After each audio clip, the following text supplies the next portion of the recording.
আসসালামু আলাইকুম। ৩ পর্বের এই ভিডিও সিরিজে হাদিসের সালাত ও আমাদের নামাজের মধ্যকার বৈপরীত্য দেখাবো। এই আলোচনার বিস্তারিত পাবেন আমার নবীর প্রজ্ঞা কি বলার কথা কি বলছি বইয়ে। ভিডিও ডেসক্রিপশন এবং স্ক্রিনে দেওয়া নম্বরে কল করে বইটি অর্ডার করতে পারবেন। হাদিসের প্রয়োজনীয়তার পক্ষে সবচেয়ে জবরদস্ত যুক্তি হচ্ছে হাদিস ছাড়া নামাজ পড়বেন কিভাবে।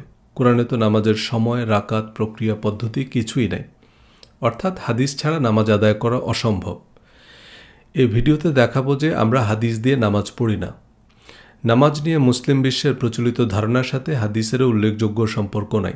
যুগ যুগ ধরে যেভাবে প্রার্থনার রেওয়াজ চলে এসেছে তার কিছু বিক্ষিপ্ত বিচ্ছিন্ন বর্ণনা আছে হাদিসে, যার সাথে সালাত অনুষ্ঠানের মূল উদ্দেশ্যের বিশেষ সম্পর্ক নেই। কোরআনে আল্লাহ বারবার সালাত প্রতিষ্ঠার কথা বলেছেন, কিন্তু মুসলমানদের জন্য আল্লাহর সম্পূর্ণ, পরিপূর্ণ এবং অনুমোদিত জীবন বিধান পবিত্র কোরআনে নামাজের পরিচিত কাঠামোর সুস্পষ্ট বর্ণনা নাই। প্রতিদিন কত ওয়াক্ত নামাজ, কোন কোন সময়ে পড়তে হবে, কোন নামাজ কত রাকাত, প্রতি রাকাতে কি পড়তে হবে, ঈদ, তারাবি এবং অন্যান্য প্রচলিত নামাজের প্রক্রিয়া পদ্ধতি সম্পর্কে কোরআনের বর্ণনা থেকে পরিষ্কার ধারণা পাওয়া যায় না।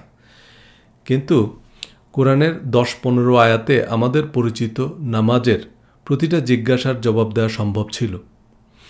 দোয়া বা প্রার্থনা অর্থে সালাত শব্দটি ব্যবহৃত হলেও কোরআনে সালাত প্রতিষ্ঠা বলতে প্রধানত কোরআনের নিরবিচ্ছিন্ন অনুসরণকে বোঝানো হয়েছে। রিলিজিয়াস মাইন্ডসেট, বিশ্বাসে ঢেকে গেলে বইয়ে কোরআনের সালাত ও আমাদের নামাজ অধ্যায়ে বিস্তারিত আলোচনা করেছি। নামাজের নিয়ম জানার জন্যই প্রধানত আমাদের হাদিসের প্রয়োজন পড়ে, কারণ কোরআনে নামাজের সুনির্দিষ্ট কাঠামো নেই। কিন্তু হাদিস থেকে নামাজের সর্বসম্মত কাঠামো বের করা কোনো সাধারণ শাইখুল হাদিসের পক্ষেও অসম্ভব। হাজার হাজার হাদিস থেকে ছোট ছোট তথ্য জোড়া দিয়ে ইজমা কিয়াসের ভিত্তিতে নামাজের পরিচিত কাঠামো তৈরি করেছেন ইমাম আবু হানিফা, ইমাম শাফি, ইমাম মালিক ও ইমাম হাম্বলের মতো সর্বকালের সেরা স্কলাররা।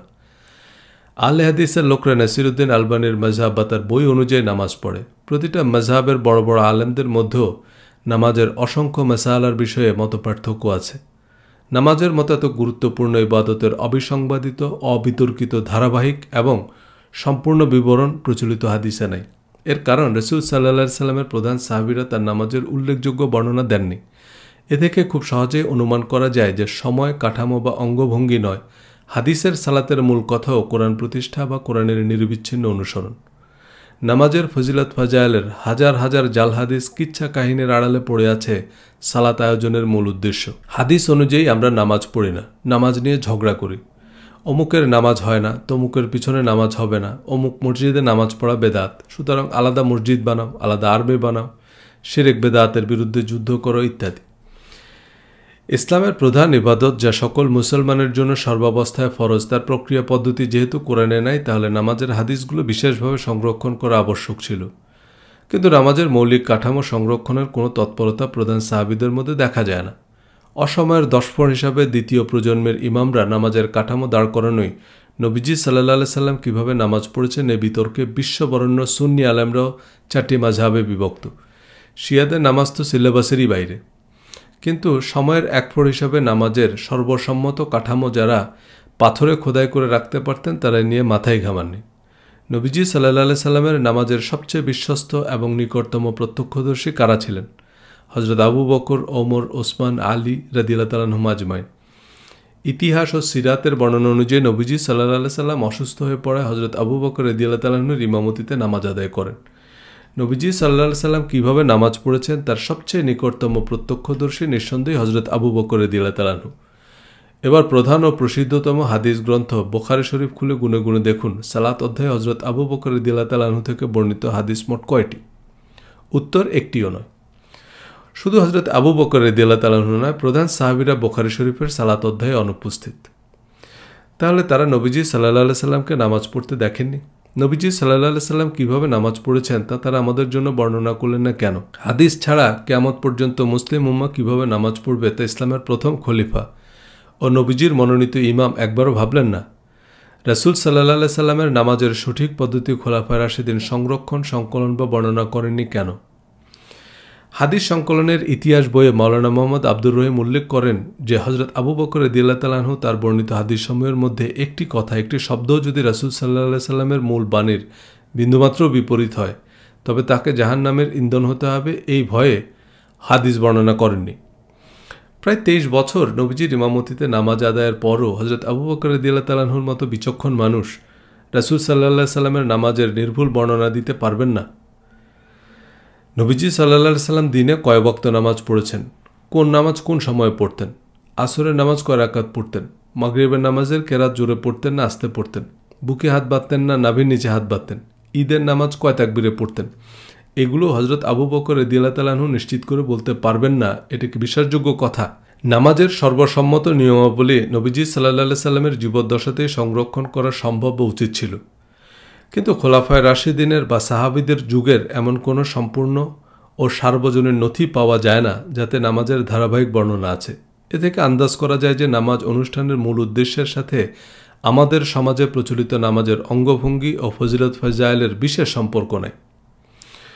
নবীজি সাল্লাল্লাহু আলাইহি সাল্লাম নামাজের যে বাধ্যবাধকতা আরোপ করেছেন তার প্রধান উদ্দেশ্য ছিল কোরআন প্রতিষ্ঠা। এর বাইরে আর সব কিছুই ছিল ঐচ্ছিক বা গৌণ। নামাজে কি পড়া হয়, কোরআন না হাদিস? যারা হাদিসকে ওহী মনে করেন তারা বলছেন যে হাদিস হচ্ছে ওহী গায়রে মাতলুব, অর্থাৎ হাদিস নামাজে তেলাওয়াত বা পাঠযোগ্য নয়। রাসূল সাল্লাল্লাহু আলাইহি সাল্লামের সাহাবী তাবিঈরা নামাজে কোরআন বহির্ভূত কোনো কিছু পড়তেন না। নামাজের মাধ্যমে সমাজে কোরআন কায়েম হয়েছে, সারা পৃথিবীতে ইনসাফ প্রতিষ্ঠিত হয়েছে, ভ্রাতৃত্ব, ন্যায় বিচার, সাম্য, সুশাসন নিশ্চিত হয়েছে। কিন্তু আমরা আসল উদ্দেশ্য ভুলে নামাজ পড়াকে ইবাদত মনে করি। ইবাদত শব্দের আরেকটি রূপ হচ্ছে আব্দ। আব্দ থেকে ইবাদত। আব্দ মানে বান্দা বা চাকর, আর মাবুদ মানে মনিব। চাকরের কাজ মনিবের আদেশ নিষেধ মেনে চলা, অর্থাৎ মনিবের আদেশ নিষেধ মেনে চলার নাম হচ্ছে ইবাদত। আমাদের মনিবের আদেশ নিষেধের কিতাব হচ্ছে কোরআন। আপনি একজন চাকরিজীবী হলে আপনার চাকরি বিধিমালায় বলা আছে আপনাকে কি কি করতে হবে আর কি কি করা যাবে না। আপনি সেই বিধিমালা ভালোভাবে পড়ে বুঝে সেই বিধিমালা অনুযায়ী আপনার দায়িত্ব পালন করবেন। আপনি নিয়োগকর্তা হলে আপনার কর্মচারীদের জন্য একটা সার্ভিস রুল তৈরি করবেন, যাতে চাকরির বিভিন্ন বিধান, সুবিধা, অসুবিধা, বিভিন্ন ভাতা, বোনাস, পুরস্কার বা চাকরি বিধিমালা ভঙ্গের শাস্তি সম্পর্কে বিস্তারিত বর্ণনা থাকবে। আপনার সহকর্মী বা সুপারভাইজার আপনাকে চাকরি বিধিমালা বুঝতে সাহায্য করবেন, কিন্তু তিনি যদি আপনাকে পরামর্শ দেন যে আপনার এই চাকরি বিধিমালা বোঝার দরকার নেই, শুধু প্রতিদিন 5 বার এই বিধিমালা পড়বেন। এখন মনে করেন এই সার্ভিস রুল ইংরেজিতে লেখা এবং আপনি ইংরেজি বুঝেন না, আর এই সার্ভিস রুলের একটা শব্দের অর্থ না বুঝে আপনি প্রতিদিন আয়োজন করে 5 বার এই সার্ভিস রুল পড়েন। আপনার বস দেখছেন যে আপনি আপনার সার্ভিস রুল অনুযায়ী সময় মতো অফিসে আসছেন না, আপনার যা করার কথা তার কিছুই আপনি করছেন না, আবার সার্ভিস রুলে যা পরিষ্কারভাবে নিষেধ করা আছে তা আপনি নির্বিকারভাবে করে যাচ্ছেন। আপনার বস আপনাকে জিজ্ঞেস করলো যে আপনি কি সার্ভিস রুল পড়েননি? হ্যাঁ, প্রতিদিন 5 বার করে পড়ি। তাহলে সার্ভিস রুল অনুযায়ী কাজ করছেন না কেন? কারণ সার্ভিস রুলে কি লেখা আছে তা তো আমি বুঝি না, কারণ আমি ইংরেজি পড়তে পারি কিন্তু এর অর্থ বুঝি না, তবে প্রতিদিন 5 বার সুর করে সার্ভিস রুল পড়ি। আপনার বসের প্রতিক্রিয়া কি হবে, বা আপনি বস হলে আপনার প্রতিক্রিয়া কি হবে? একজন কর্মচারী যখন চাকরিতে যোগ দেয় তার অর্থ তিনি তার সার্ভিস রুল ভালোভাবে পড়ে তার যাবতীয় দায় দায়িত্ব বুঝে নিয়ে চাকরি গ্রহণ করেছেন। সুতরাং আপনি সার্ভিস রুল দিনে 50 বার পড়ায়ও আপনার বসের কিছু যায় আসে না যদি আপনি আপনার চাকরি বিধিমালা না বুঝেন এবং সে অনুযায়ী কাজ না করেন। একজন ভালো ম্যানেজারের দায়িত্ব হচ্ছে এটা নিশ্চিত করা যে তার দলের সবাই এ সার্ভিস রুল বুঝেছে এবং সে অনুযায়ী কাজ করছে। যেসব চাকরিতে সার্ভিস রুল অক্ষরে অক্ষরে পালন করতে হয়, যেমন পুলিশ বা সামরিক বাহিনীর সদস্যদের বিশেষায়িত প্রশিক্ষণ দেওয়া হয় পুলিশ বা মিলিটারি একাডেমিতে, যেখানে কঠোর প্রশিক্ষণ কর্মসূচির মধ্য দিয়ে প্রতিটা কাজ প্রতিটা সদস্যকে যথাযথভাবে বুঝিয়ে দেওয়া হয়।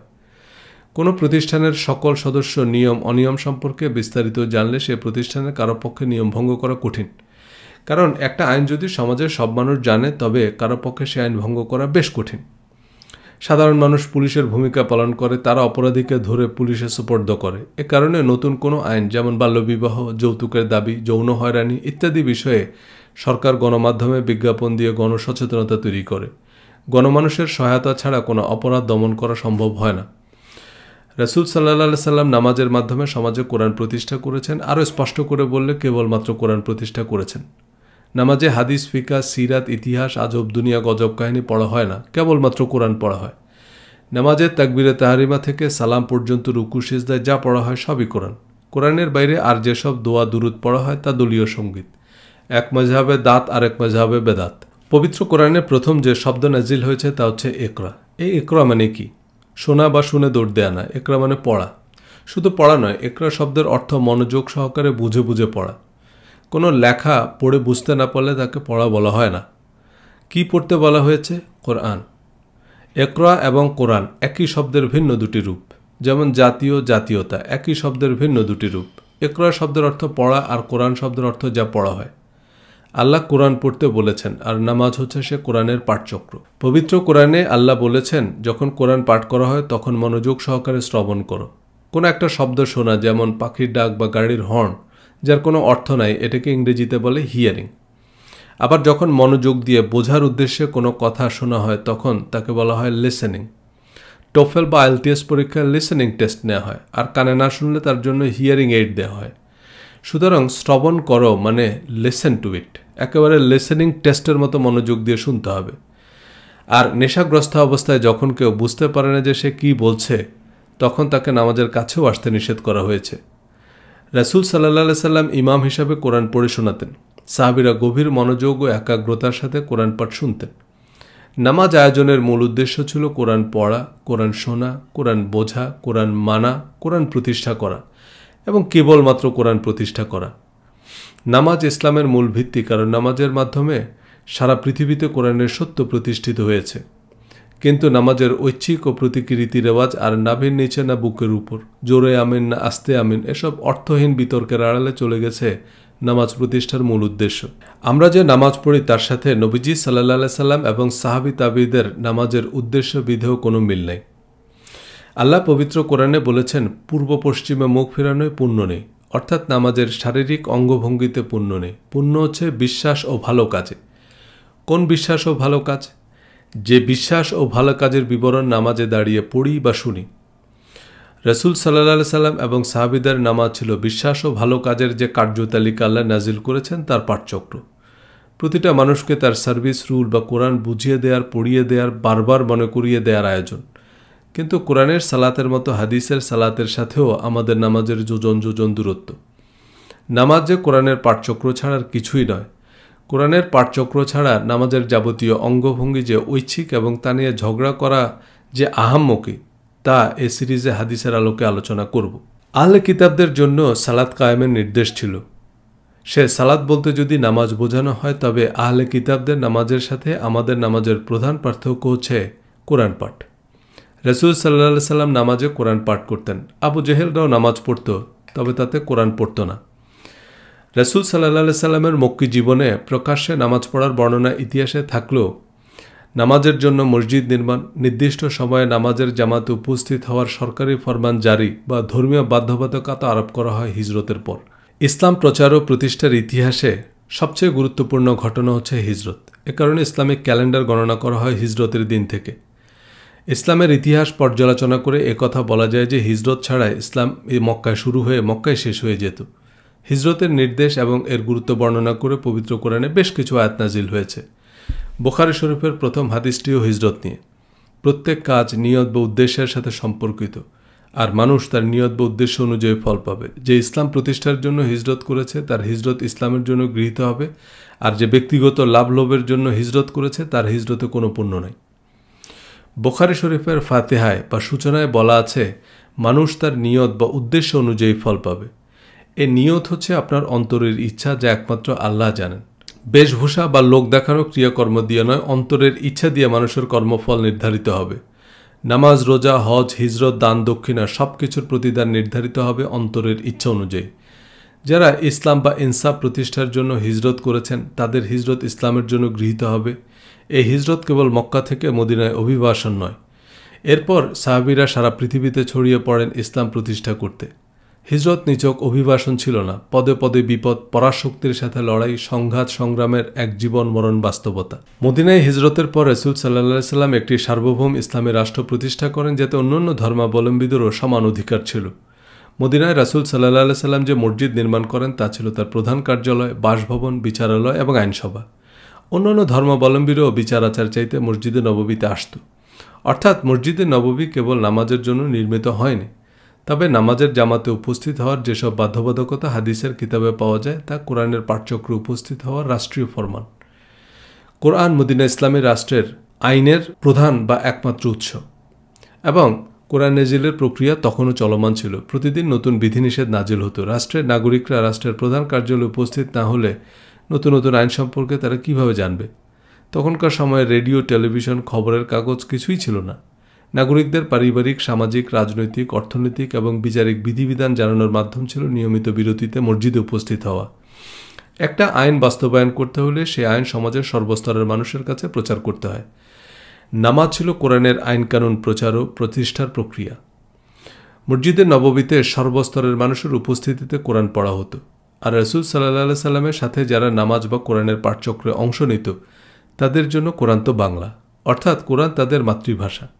কোরআন বোঝার জন্য তাদের তো আলাদা করে ভাষা, ব্যাকরণ কিছুই শেখার প্রয়োজন ছিল না।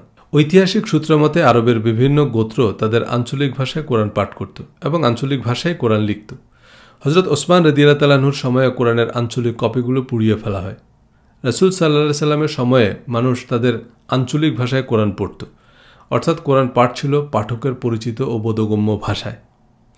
এখনকার পৃথিবীতেও কোরআনের 7টি স্বীকৃত উচ্চারণ আছে। আগামী পর্বে থাকবে আরও বিস্তারিত। আশা করি সাথে থাকবেন। ধন্যবাদ।